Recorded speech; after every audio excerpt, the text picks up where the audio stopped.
मात्र 38 वर्ष की आयु में भारत के सबसे बड़े राज्य उत्तर प्रदेश के सीएम पद की शपथ लेने वाले समाजवादी पार्टी अध्यक्ष अखिलेश यादव जी। आज की इस वीडियो में हम उन्हीं की जन्म कुंडली का विश्लेषण करने वाले विश्लेषण करेंगे कि उनकी कुंडली में ऐसे कौन से राजयोग हैं जिन्होंने कि उनको भारत के सबसे बड़े राज्य का सीएम बनाया, और वो भी इतनी कम एज में कि वो उत्तर प्रदेश के सबसे कम आयु में सीएम पद की शपथ लेने वाले व्यक्ति बने। आप जो बोर्ड पर कुंडली देख रहे हैं, ये उस दिन की प्लैनेटरी पोजीशन है जिस दिन अखिलेश यादव का जन्म हुआ। अखिलेश यादव जी का जन्म 1 जुलाई 1973 को हुआ। हम जीव लगन द्वारा उनकी जन्म कुंडली का विश्लेषण करेंगे। जीव लगन द्वारा जब हम उनकी कुंडली का विश्लेषण करते हैं तो यहां पर मकर लगन बनता है। सबसे पहले बात करते हैं कि उनको किन कारणों से एक राजनीतिक परिवार में जन्म मिला। मुलायम सिंह यादव जी उत्तर प्रदेश के मुख्यमंत्री रह चुके हैं और अखिलेश यादव जी को मुलायम सिंह यादव जी से विरासत में राजनीति मिली है। उनका नाम, उनका रुतबा अखिलेश यादव जी को विरासत में मिला है। तो नाड़ी ज्योतिष में सूर्य को पिता का कारक ग्रह माना गया है और सूर्य पर आने वाले प्रभाव बताते हैं कि किसी व्यक्ति के पिता का स्टेटस क्या होगा।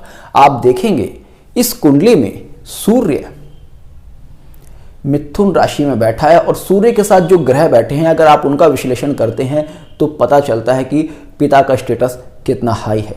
देखिएगा इस कुंडली में सूर्य और केतु का योग बनता है। सूर्य और चंद्र का योग बनता है। शनि और सूर्य का योग बनता है। शनि और केतु का योग बनता है। सूर्य के ऊपर केतु का प्रभाव अपने आप में, अगर सूर्य की मित्र राशि में और सूर्य के मित्र ग्रहों के साथ में बन जाता है तो ऐसे में किसी व्यक्ति के पिता का स्टेटस बहुत अच्छा होता है। ऐसे व्यक्ति का पिता अपने क्षेत्र में बहुत ज्यादा सम्माननीय होता है। और आप देखेंगे इस कुंडली में सूर्य के ऊपर गुरु की भी दृष्टि आती है, क्योंकि इस कुंडली में गुरु वक्री है। गुरु वक्री होकर अपना नीच भंग कर रहा है। ज्योतिष कहती है अगर कोई नीच ग्रह वक्री हो जाए तो वो उच्च के समान फल देता है। तो ऐसे में जब गुरु वक्री होकर अपना नीच भंग करता है और धनु राशि में प्रभाव लेता है और उसके बाद सूर्य को दृष्टि देता है, तो ऐसे में गुरु सूर्य को एक उच्च दृष्टि दे रहा है। सूर्य की स्ट्रेंथ में 10 गुना वृद्धि कर रहा है और सूर्य की स्ट्रेंथ में ये 10 गुना वृद्धि अपने आप में बताती है कि पिता का स्टेटस बहुत ही बड़ा था। पिता के पास एक अच्छी खासी पॉलिटिकल पावर थी, पिता को एक अच्छा खासा सम्मान मिलता था। और केतु क्योंकि झंडे का कारक ग्रह है तो ऐसे में पिता को कहीं ना कहीं राज के सम्मान प्राप्त था। अब बात आती है कि ठीक है पिता के पास तो बहुत कुछ था, अब इसको कैसे समझें कि अखिलेश यादव के पास भी बहुत कुछ होगा। और इस कुंडली में ऐसे कौन से योग हैं जो कि ये दर्शाते हैं कि अखिलेश यादव या कोई व्यक्ति जिसकी कुंडली में इस तरह के योग बनेंगे वो हाई स्टेटस पर जाएगा। तो सबसे पहले इस कुंडली के मुख्य योगों पर नजर डालते हैं और मैं एक एक योग की विशेषता आपको बताता जाऊंगा। पहला योग इस कुंडली में देखेंगे तो सूर्य और केतु का योग है, जिसे कि नाड़ी ज्योतिष में ध्वज योग कहा गया है। ध्वज योग नाम से ही प्रतीत होता है और सूर्य केतु युति वाली वीडियो में मैंने बहुत ही क्लियर और बहुत ही डिटेल में आपसे कहा है कि जब किसी कुंडली में सूर्य और केतु का योग बनता है तो ऐसे व्यक्ति को राजकीय सम्मान मिलता ही मिलता है। क्योंकि सूर्य कौन है? सूर्य राजा है और केतु है ध्वज। और ध्वज किसके पास होता है? राजाओं के पास ही होता है। भाई रेड लाइट किसे मिलेगी? राजाओं को ही मिलेगी ना, या बड़े मिनिस्टर को मिलेगी, सीएम को मिलेगी, पीएम को मिलेगी। अब सबकी गाड़ी के ऊपर तो लाल बत्ती लग नहीं सकती। तो लाल बत्ती का योग है ये सूर्य और केतु का। उसके बाद इस कुंडली में शनि और सूर्य का योग है। शनि आपका कर्म है और सूर्य सरकार है, यानी कि आपके कर्मों के ऊपर गवर्नमेंट का इफेक्ट है। यानी कि आप कुछ भी ऐसा काम करेंगे जो कि राजकीय हो। अक्सर बहुत सारे मित्र पूछते हैं कि मुझे गवर्नमेंट जॉब मिलेगी क्या, मुझे पॉलिटिक्स में सक्सेस मिलेगी? तो देखिएगा जिस व्यक्ति की कुंडली में शनि सूर्य का योग होगा उस व्यक्ति को गवर्नमेंट जॉब और पॉलिटिकल सक्सेस मिलने के चांसेस बहुत ज़्यादा होते हैं। उसके बाद आप देखेंगे इस कुंडली में शनि और चंद्र का योग है। अब शनि और चंद्र के इस योग को ज्योतिष में बहुत ज्यादा भरमाया गया है। इस योग को लेकर बहुत सारे लोग कहते हैं ये विष योग है। भाई जिसकी कुंडली में बन गया वो डिप्रेशन में चला जाएगा, उसका प्रोफेशन अच्छा नहीं होगा, उसको सक्सेस नहीं मिलेगी। आपके सामने अखिलेश यादव जी खुद उदाहरण है, इतनी कम उम्र में सीएम बनने के। इतना बड़ा सम्मान, इतनी बड़ी सक्सेस हर किसी को नहीं मिलती।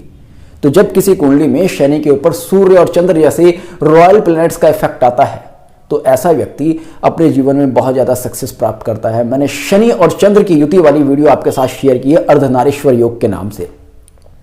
ऐसे लोगों के ऊपर भगवान शिव की विशेष कृपा होती है और उसकी वजह से वो अपनी लाइफ में बहुत ही बढ़िया स्टेटस अचीव करते हैं। तो शनि सूर्य का योग हुआ, शनि चंद्र का योग हुआ, सूर्य केतु का योग हुआ। उसके बाद आप देखिएगा यहां पर सूर्य और चंद्र का योग है। इसके लिए भी ज्योतिष विद्वान बहुत ज्यादा डराते हैं, बहुत ज्यादा भ्रम फैलाए गए हैं। दुनिया भर के भ्रम ज्योतिष शास्त्र में जितने होते हैं उन सब की काट करने वाली ये कुंडली है और अखिलेश यादव जी हैं। सूर्य और चंद्र के योग को अमावस्या योग कहा गया है। मैंने सूर्य और चंद्र वाली अपनी वीडियो में क्लियरली कहा है कि अमावस्या योग किसी व्यक्ति के स्टेटस में, उसके मान सम्मान में कभी भी कोई हानि नहीं देता। ये साम योग है, जब सूर्य और चंद्र जैसे ग्रह एक साथ बैठेंगे। सूर्य क्या है? सूर्य राजा है और चंद्र रानी है। सूर्य चंद्र जैसे ग्रह जब एक साथ बैठेंगे तो किसी व्यक्ति को पॉलिटिकल फायदा बहुत ज्यादा देंगे।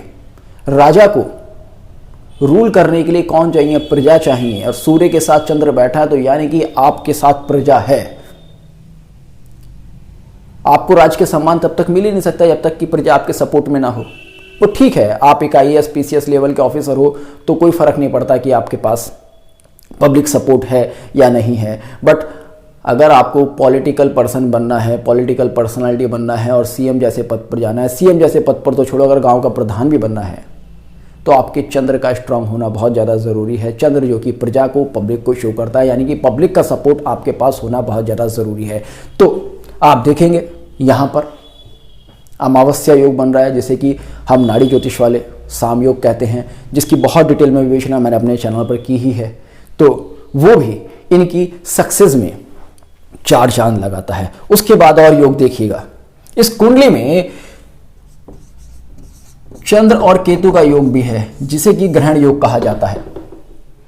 बहुत सारे विद्वान कहते हैं कि अगर किसी कुंडली में चंद्र केतु का योग देख लिया, भाई तेरी कुंडली में तो ग्रहण योग है, तो डिप्रेशन में चला जाएगा, तुझे तो अपनी लाइफ में सक्सेस ही नहीं मिलेगी। मगर आप देखिएगा इनको सक्सेस भी मिल रही है। मैंने चंद्र केतु युति वाली वीडियो में बहुत ही डिटेल में बताया कि ऐसे लोग बहुत ही एनालाइज करके चीज़ों को करते हैं अपनी लाइफ में।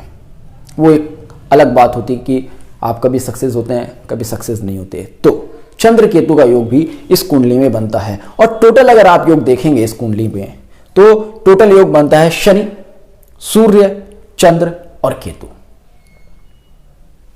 यानी कि इस व्यक्ति के ऊपर अगर हम आध्यात्मिक पर्पस से देखें तो भगवान शिव की बड़ी विशेष कृपा है, माता पार्वती की विशेष कृपा है।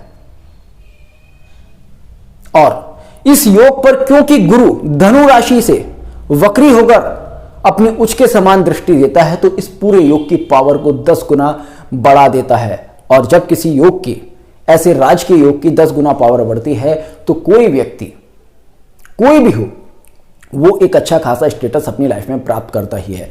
अब अखिलेश यादव जी एक सीएम के बेटे थे तो एक्सपेक्ट किया जा सकता है कि भाई ये इंसान सीएम बनेगा। अब होते किसी गांव प्रधान के बेटे तो माना जा सकता था कि भाई वहां से अपनी प्रधानी को आगे बढ़ा लेगा, अपने पैसे को आगे बढ़ा लेगा। तो ये देश काल परिस्थिति के हिसाब से, व्यक्ति के स्टेटस के हिसाब से देखना होता है। अगर मान लीजिए किसी साधारण परिवार में जन्म हो गया, पता चला कि इनके पिता एक साधारण मास्टर थे, तो भी ये कहा जा सकता है कि ये व्यक्ति अपने इस पिता के नाम को, रेस्पेक्ट को अपनी लाइफ में आगे ले जाएगा। पिताजी एक साधारण मास्टर थे और ये बेटा जो है एक प्रधान बन सकता है, मेयर बन सकता है, चेयरमैन बन सकता है। तो इस तरह की पोजीशंस होती हैं, या एक अच्छी खासी एडमिनिस्ट्रेटिव गवर्नमेंट जॉब में जा सकता है। तो ये यहां पर इनकी कुंडली में योग बनता है। और उसके अलावा भी मैं आपको योग बताता हूं। ये तो कुछ मुख्य योग हुए। इस कुंडली में आप देखेंगे, इस कुंडली में जीव लगन से 6-10 का योग बन रहा है। 6 भाव और 10 भाव का योग किसी भी व्यक्ति को एडमिनिस्ट्रेटिव सक्सेस देने के लिए बहुत ही ज़्यादा ज़रूरी है। जब किसी कुंडली में 6-10 का योग बनता है तो गवर्नमेंट जॉब भी देता है और एडमिनिस्ट्रेटिव पावर भी देता है। इस जीव लगन से अगर आप देखेंगे तो 6 भाव का स्वामी बुध है और 10वें भाव का स्वामी शुक्र है, जो कि कर्क राशि में युति में बैठे हैं। जीव लगन से नवमेश और दशमेश का योग बन रहा है, जो कि अपने आप में एक राजयोग है। तो नवमेश और दशमेश इस कुंडली में बुध और शुक्र ही हैं। तो बुध शुक्र की ये युति इस कुंडली में बहुत ही बढ़िया सक्सेस दे रही है। और ये युति शनि से दूसरे भाव में बैठी है, तो यहां पर और ज्यादा इस योग की स्ट्रेंथ बढ़ जाती है, क्योंकि बुध नैसर्गिक रूप से व्यापार का, बुद्धि का कारक है और शुक्र नैसर्गिक रूप से धन का कारक है। तो ऐसे में दिखता है कि शनि के दूसरे भाव में कौन बैठा है? व्यापार बैठा है और धन बैठा है। और इस कुंडली के जीव लगन से जब इस कुंडली को एनालिसिस करते हैं तो नवमेश, दशमेश, षष्ठेश और दशमेश बैठे हैं। तो ऐसे में शनि को बहुत ज़्यादा सक्सेस मिल जाती है। अब नाड़ी ज्योतिष में मैं हमेशा कहता हूं कि अगर किसी व्यक्ति के पास बहुत ज़्यादा धन चाहिए तो शनि और शुक्र के संबंध होने चाहिए, बहुत स्ट्रांगली होने चाहिए। तो आप देखेंगे इस कुंडली में शनि से दूसरे भाव में ही शुक्र बैठा है, बुध बैठा है, तो अपने आप में यहाँ पर एक बहुत बड़ा धन योग बनता है। तो धन योग, कर्म धर्म योग, राजयोग, ध्वज कीर्ति योग, अर्धनारीश्वर योग, साम योग और पता नहीं कितने सारे लोग इस कुंडली में बन रहे हैं, जो कि दिखाते हैं कि ये व्यक्ति सीएम लेवल का आदमी है। ठीक है, अब बात आती है कि इतनी कम उम्र में इतनी सक्सेस के क्या योग हैं। भाई देखें तो राहुल गांधी भी राज परिवार में ही पैदा हुए हैं, उनके तो पिता प्राइम मिनिस्टर थे, मतलब वो तो प्रधानमंत्रियों के खानदान से हैं, वो तो प्रधानमंत्री नहीं बन पाए भाई, आज तक स्ट्रगल कर रहे हैं। मगर ये जो है, ठीक है, ये सीएम का बेटा था तो सीएम बन तो गया ना। तो ये क्या योग है, वो भी इतनी कम एज में। देखिएगा, एक बहुत ही साधारण और सरल सा सूत्र बताता हूं, जो जब किसी कुंडली में मिलता है तो ऐसा व्यक्ति यंग एज में सक्सेस प्राप्त करता है। अगर किसी कुंडली में शनि बहुत ज़्यादा स्ट्रांग है तो ऐसा व्यक्ति अपनी बहुत ही कम एज में सफलता प्राप्त कर लेता है। अब शनि आप इस कुंडली में देखेंगे मित्र राशि में बैठा है, राजयोगों में बैठा है, शनि से दूसरे भाव में शुक्र है, शनि के 8वें भाव में गुरु है, जो कि वक्री होकर एक उच्च स्थिति के समान फल दे रहा है। तो ऐसे में दिखता है कि शनि के अंदर यहाँ पर बहुत ज़्यादा स्ट्रेंथ है, और ये स्ट्रेंथ है तो भाई ये दिखाता है कि ये बहुत कम एज में सफलता प्राप्त कर लेगा। अब एक और चीज़ इस कुंडली में विचारणीय है और बहुत ही बढ़िया है। इस कुंडली में अगर आप देखेंगे, बुध और चंद्र आपस में परिवर्तन कर रहे हैं। अब बुध और चंद्र का ये परिवर्तन भी कई सारे योगों का निर्माण कर रहा है। बुध और चंद्र का परिवर्तन होता है तो शनि की स्ट्रेंथ देखिएगा कितनी ज्यादा बढ़ जाती है। शनि के ऊपर बुध का डायरेक्ट प्रभाव आ जाता है, बुध की राशि का डायरेक्ट प्रभाव आ जाता है, षष्ठेश का प्रभाव आ जाता है, नवमेश का प्रभाव आ जाता है। तो ये स्ट्रेंथ शनि की बढ़ जाती है और एक टेक्निकल माइंड ये पर्सन बन जाता है, एक बहुत ही डीप एनालिसिस करने वाला ये पर्सन बन जाता है, क्योंकि यहां पर बुध और केतु की भी युति बन जाती है। मैंने बुध और केतु की युति वाली वीडियो में बहुत ही क्लियरली कहा है कि ऐसे लोग बहुत ही चीज़ों का अच्छे से एनालिसिस करते हैं, बाल की खाल निकालने वाले होते हैं। और बुध और चंद्र का क्योंकि परिवर्तन है तो यहाँ पर मन बुद्धि योग भी बन जाता है, और क्योंकि केतु के कंट्रोल में है तो मन और बुद्धि बहुत ज़्यादा कंट्रोल में है, और क्योंकि शनि का प्रभाव है तो बहुत ही गंभीरता के साथ ये सब कुछ है। तो धीर गंभीर बुद्धिमान नेता अगर आप देखें तो अखिलेश यादव जी बनते हैं। अब बात करते हैं इनकी सक्सेस की। 2012 में इन्होंने मुख्यमंत्री पद की शपथ ली। तो आइए देखते हैं 2012 का गोचर, उस समय क्या ऐसी स्थिति बन रही थी जिन्होंने कि इनको मुख्यमंत्री पद पर ले जाकर खड़ा कर दिया और प्रचंड बहुमत के साथ ये मुख्यमंत्री बने थे। किसी के कोई सपोर्ट की जरूरत नहीं थी, अपने दम पर मुख्यमंत्री बने, मुख्यमंत्री पद की शपथ ली, 5 साल बढ़िया करके सरकार चलाई है। तो ये स्थिति होती है जब किसी इंसान का बढ़िया सा भाग्य होता है। तो मार्च 2012 में इन्होंने मुख्यमंत्री पद की शपथ ली थी। और मार्च 2012 का अगर आप गोचर देखेंगे तो उस समय शनि अपनी उच्च राशि से गोचर कर रहा था और गुरु मेष राशि से गोचर कर रहा था। राहु केतु का अगर गोचर देखें तो केतु वृषभ राशि से और राहु वृश्चिक राशि से गोचर कर रहा था। ठीक है, अब शनि का अपने आप में अपनी उच्च राशि में गोचर दिखाता है कि यहां पर शनि स्ट्रेंथफुल है। और शनि के त्रिकोण में अगर आप देखेंगे तो राजयोग बैठा है। जैसे कि मैंने आपको बताया सूर्य केतु, चंद्र केतु, शनि सूर्य, तो शनि के ऊपर अपनी उच्च राशि में आकर अपने एग्जॉल्टेड पॉइंट पर आकर, उस पॉइंट पर आकर जहां पर कि शनि सबसे ज्यादा पावरफुल होता है, वहां पर आकर शनि के नवम भाव में, शनि के भाग्य भाव में एक बहुत बड़ा राजयोग बैठा है, जो कि दिखाता है कि यहां पर इस व्यक्ति का बहुत ही बढ़िया भाग्योदय होने वाला है, बहुत ही बढ़िया इसको सक्सेस मिलने वाली है। और राहु केतु को अगर आप देखें तो राहु केतु में से कोई सा भी ग्रह इस पूरे योग को परेशान नहीं कर रहा था, बल्कि अगर आप देखें तो बुध और शुक्र के त्रिकोण में राहु का प्रभाव आने से यह दिखा रहा था कि यहां पर इस व्यक्ति को बहुत बड़ा फाइनेंशियल गेन भी होने वाला है। अब एक और पॉइंट मैं यहां पर लेना चाहूंगा, अखिलेश यादव जी की नाक वक्र है, उसका क्या योग इस कुंडली में बनता है। देखिए, गर्ग नाड़ी ज्योतिष कहती है कि हमारी नाक का कारक गुरु ग्रह होता है और गुरु अगर आप देखेंगे इस कुंडली में प्रारंभिक तौर पर नीच का होकर बैठा है और जब उसका नीच भंग होता है तो वो राहु के प्रभाव में आता है। तो राहु के प्रभाव में और गुरु नीच ये जब स्थिति बनती है तो ऐसे में दिखता है कि इस व्यक्ति की नाक कहीं ना कहीं किसी ना किसी तरह से डिस्टर्ब हो सकती है। अब आने वाले इलेक्शन में इनकी क्या स्थिति होगी, भविष्य इनका किस तरह का रहेगा, वो हम आने वाली किसी वीडियो में बहुत ही डिटेल में एनालिसिस करेंगे कि इनका आगे का राजनीतिक भविष्य किस तरह का रहने वाला है, किस तरह की सक्सेस इनको मिलने वाली है, कब इनको कुछ परेशानी आने वाली है और कब इनको कुछ गेन होने वाला है। ये बहुत ही डिटेल में डिस्कस करेंगे।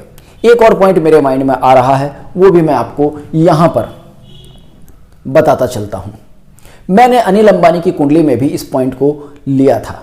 देखिएगा, इस कुंडली में शुक्र कर्क राशि में बैठा है और क्योंकि बुध और चंद्र का परिवर्तन है तो इस परिवर्तन के कारण चंद्र भी शुक्र को प्रभाव दे रहा है। तो ऐसे में इनको निकट भविष्य में अपने जीवन में बड़े बड़े फाइनेंशियल लॉसेस का सामना करना पड़ सकता है।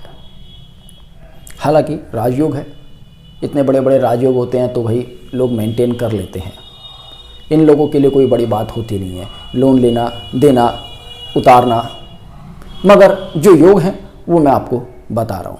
तो होपफुली आपको आज की वीडियो पसंद आया होगा। तो जुड़ेगा अष्ट सूत्र के साथ, मिलते हैं नेक्स्ट वीडियो में, तब तक के लिए जय हिंद, जय भारत।